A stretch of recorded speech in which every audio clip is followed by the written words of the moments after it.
Good morning. आज हम fourth semester के अंतर्गत स्विट्ज़रलैंड की संघीय व्यवस्था या संघीय सरकार का अध्ययन करेंगे। इसमें जो महत्वपूर्ण पॉइंट हैं उसको दृष्टिगत रखते हुए इस अध्ययन को आगे बढ़ाएंगे। जैसा कि जो स्विट्ज़रलैंड की व्यवस्था है उसको विश्व में एक कह सकते हैं कि उदाहरण के तौर पे, यानी लोकतंत्र का जो प्रत्यक्ष लोकतंत्र का उदाहरण दिया जाता है, उसमें वह अकेली व्यवस्था के रूप में स्थापित है। इसकी बहुत सारी इस शासन व्यवस्था की विशेषताएं हैं जो विश्व के अन्य देशों के संविधानों में देखने को नहीं मिलती हैं। इसलिए इसको अनोखा लोकतंत्र भी कहा जाता है, प्रत्यक्ष लोकतंत्र का घर कहा जाता है।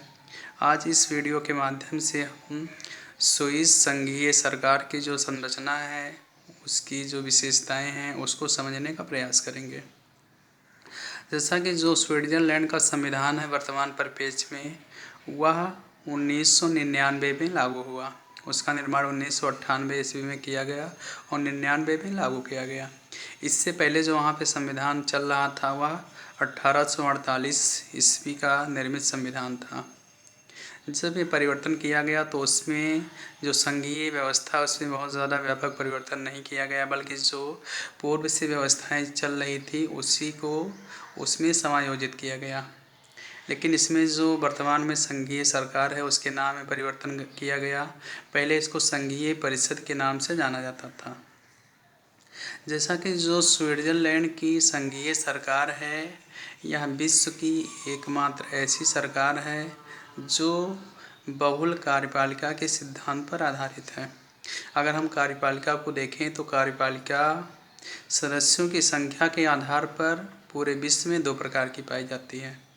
एक को कहा जाता है एकल कार्यपालिका, दूसरे को कहा जाता है बहुल कार्यपालिका। एकल कार्यपालिका में जो शीर्ष पर होता है वह केवल एक व्यक्ति होता है, और जो बहुल कार्यपालिका होती है उसमें दो या दो से अधिक व्यक्ति शीर्ष संस्था में मौजूद होते हैं। तो एकल कार्यपालिका के पक्ष में यह तर्क दिया जाता है कि इससे देश में निर्णय लेने की क्षमता का जो होता है वह तीव्र गति से उसका विकास होता है। किसी विषय में आसानी से निर्णय लिया जा सकता है, क्योंकि एक ही व्यक्ति के होने से वहाँ पर मत विभिन्न नहीं होता है।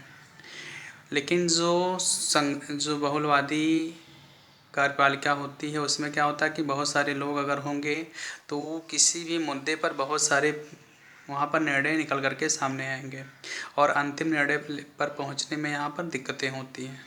लेकिन स्विट्ज़रलैंड की व्यवस्था को देखने के बाद, उसका अध्ययन करने के बाद हमको ऐसी कोई भी आशंका नहीं रह जाती है। जो स्विट्ज़रलैंड की व्यवस्था है उसमें जो संघीय सरकार होती है उसका जो संगठन किया गया है वह बहुत ही अनूठी तरीके से है। हम कह सकते हैं कि वहाँ पर संसदात्मक व्यवस्था और अध्यक्षात्मक व्यवस्था दोनों व्यवस्थाओं के गुणों को उसमें समायोजित किया गया है।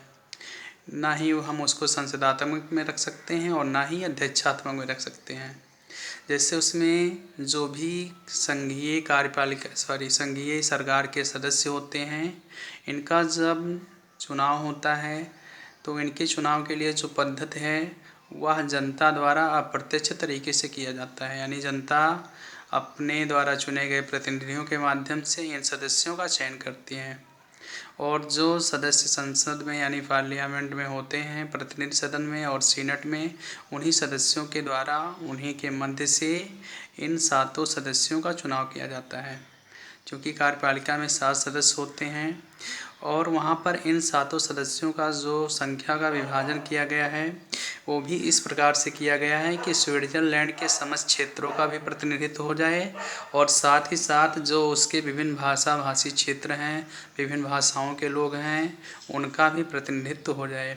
और ऐसा प्रयास किया जाता है कि किसी भी कार्यपालिका यानी किसी भी संघीय सरकार में कम से कम जो वहाँ के 3 महत्वपूर्ण कैंटन हैं, जिसको बर्न, ज्यूरिच और वाउद कहा जाता है, इन तीनों से एक एक प्रतिनिधि जरूर होता है। इसके अतिरिक्त वहाँ पर जो सदस्य होते हैं उसमें 4 जर्मन भाषी होते हैं, 2 फ्रेंच होते हैं और एक इटालियन भाषी होता है।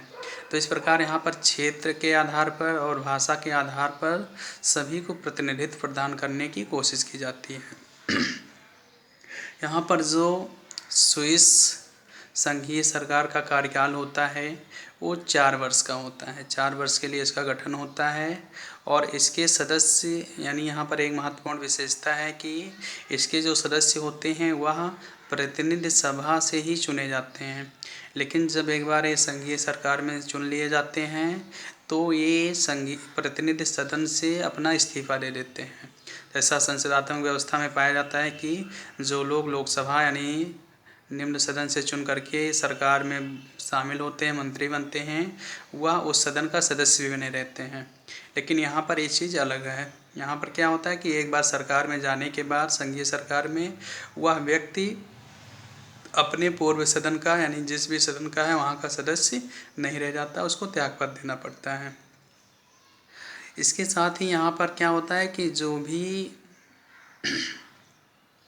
इनका कार्यकाल होता है वैसे तो समानता 4 वर्ष है, लेकिन इनके मध्य से एक व्यक्ति को अध्यक्ष चुना जाता है जिससे स्विट्जरलैंड का राष्ट्रपति कहा जाता है, और एक उपाध्यक्ष चुना जाता है। और इनका कार्यकाल जो होता है 1 वर्ष का होता है। और क्रमशः इस पद पर किसी को दोबारा चुनने पर कोई भी रोक नहीं है, दोबारा चुना जा सकता है, लेकिन उसमें अंतराल होना चाहिए। जैसे 1 वर्ष में जब अध्यक्ष का कार्यकाल समाप्त होता है तो उसको दोबारा फिर से उसी पद पर नहीं चुना जा सकता है। और इसमें जो चुनाव होता है सामान्यतः उसमें सीनियरिटी रोल को फॉलो किया जाता है, यानी जो ज्येष्ठता का नियम होता है उसके आधार पर इनका सिलेक्शन यहाँ पर होता है।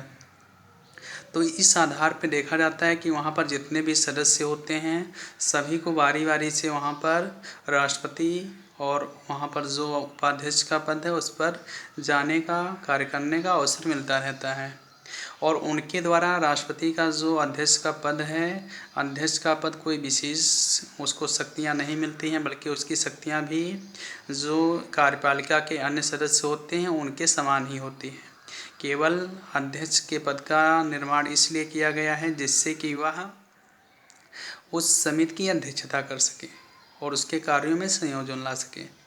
तो इस प्रकार से हम देखते हैं कि जो स्विट्ज़रलैंड की संघीय सरकार है वह विश्व की ऐसी अद्वितीय सरकार है जिसका उदाहरण हमको अन्य देशों में देखने को नहीं मिलता।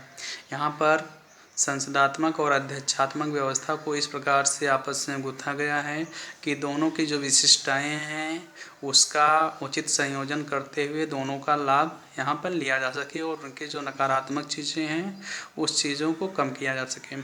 तो एक ऐसा आदर्श स्वरूप प्रस्तुत करता है जिसको विश्व के अन्य देशों का इसको अनुकरण करना चाहिए और इसका अध्ययन करने का उद्देश्य यह है कि इसकी व्यवस्थाओं को हम अपने देश के परिप्रेक्ष्य में जानने समझने का प्रयास कर सकें। धन्यवाद।